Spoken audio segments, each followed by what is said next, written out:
To my channel F3 Praveen. So మీరు ఎవరైనా first time మన ఛానల్ చూసినట్టయితే ఖచ్చితంగా సబ్స్క్రైబ్ చేసుకోండి, సపోర్ట్ కూడా చేయండి.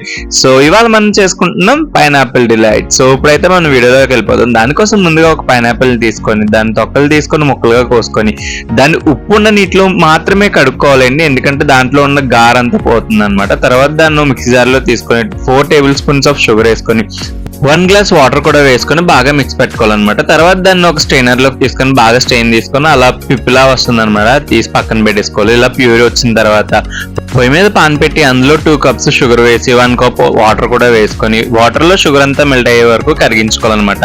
అలా షుగర్ అంతా మెల్ట్ అయిన తర్వాత మన పైనాపిల్ సిరప్ ని దాంట్లో వేసుకొని ఓపిక్ గా కలుపుతూ ఉండాలన్నమాట. సో ఇది కొంచెం టైం టేకింగ్ ప్రాసెస్ కాబట్టి చాలా ఓపిక్ గా ఉండాలన్నమాట. సో అది ఒక 15 నిమిషాలు బాగా మరిగిన తర్వాత కొంచెం థిక్ గా అవుతుంది. తర్వాత దాంట్లో 1 టేబుల్ స్పూన్ నెయ్యి కూడా వేసుకొని ఇంకొక 10 నిమిషాలు మరిగించుకొని పక్కన పెట్టేసుకోవాలి. తర్వాత ఒక కప్ లో 2 టేబుల్ స్పూన్ కస్టర్డ్ పౌడర్ వేసుకొని కొంచెం మిల్క్ కూడా వేసుకొని బాగా కలుపుకొని పక్కన పెట్టుకోవాలి. తర్వాత ఒక బౌల్ లో ఒక 1/2 లీటర్ మిల్క్ తీసుకుని అందులో ఒక 4 టేబుల్ స్పూన్ షుగర్ కూడా వేసుకొని బాగా మరిగించుకొని ఒక పొంగు వచ్చిన తర్వాత కస్టర్డ్ పౌడర్ మిక్స్ ని కూడా అందులో వేసుకొని బాగా కలుపుకొని అది కొంచెం చెక్కపడ్డ తర్వాత స్టవ్ ఆపేసుకొని పక్కన పెట్టేసుకోవాలి. తర్వాత ఏదైనా ఒక బాక్స్ తీసుకొని అందులో బ్రెడ్ స్లైసెస్ ని దానికి సైజుకి సరిపడట్టు కట్ చేసుకొని దాంట్లో అడ్జస్ట్ చేసుకోవాలన్నమాట. అడ్జస్ట్ చేసుకున్న తర్వాత ఫస్ట్ ఆ బ్రెడ్స్ పైన కొంచెం మనం పైనాపిల్ సిరప్ ని వేసుకొని దాన్ని బాగా అడ్జస్ట్ చేసుకొని దానిపైన కస్టర్డ్ పౌడర్ మిక్సర్ ని కూడా వేసుకొని బాగా అడ్జస్ట్ చేసుకోవాలి.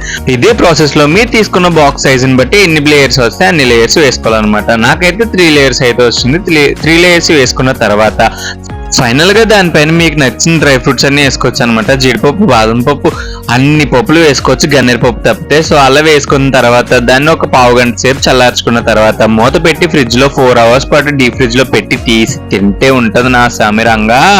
టేస్ట్ అయితే పుల్లగా తీతీగా అబ్బబ్బబ్బా నెక్స్ట్ లెవెల్లో ఉంది టేస్ట్. మీరు ఒకసారి ట్రై చేసాను, నేనైతే ఫస్ట్ టైం ట్రై చేయడం అనమాట. సో అంతేకాకుండా మనమైతే పైనాపిల్ కి సంబంధించి చాలా బెనిఫిట్స్ కూడా ఒక వీడియో చేయడం జరిగింది. సో ఆ వీడియో కూడా కింద డిస్క్రిప్షన్ లో ఇచ్చేస్తాను, ఒకసారి చెక్ చేసేయండి. సో పైనాపిల్ వల్ల చాలా బెనిఫిట్స్ ఉన్నాయన్నమాట. ఫీమేల్స్ కి అయితే మరీ బెనిఫిట్స్ ఉన్నాయి. పైనాపిల్ వల్ల చాలా రకాల ప్రాబ్లమ్స్ కి సొల్యూషన్ అయితే దొరుకుతుంది అనమాట. సో ఆ బెనిఫిట్స్ ఆఫ్ పైనాపిల్ అనే వీడియోని కూడా ఒకసారి చెక్ చేసి దాని యొక్క బెనిఫిట్స్ కూడా తెలుసుకోవాలని కోరుకుంటున్నాను అనమాట. సో టేస్ట్ అయితే నెక్స్ట్ లెవెల్ ఉండింది. అది లేయర్స్ గా అబ్బబ్బబ్బా నిజంగా చాలా బాగుంది. మీరు ఒకసారి ట్రై చేసేయండి. పుల్లగా తినే వాళ్ళు చాలా ఇష్టపడతారు అనమాట. సో కస్టర్డ్ పౌడర్ కూడా వేసాం కాబట్టి క్రీమీగా కొత్తగా ఫస్ట్ టైం ట్రై చేసినా కానీ టేస్ట్ అయితే నెక్స్ట్ లెవెల్ ఉండింది. మీరు ఒకసారి ట్రై చేసేయండి. For more video subscribe to my YouTube channel, like, share, comment and subscribe. Thank you for watching.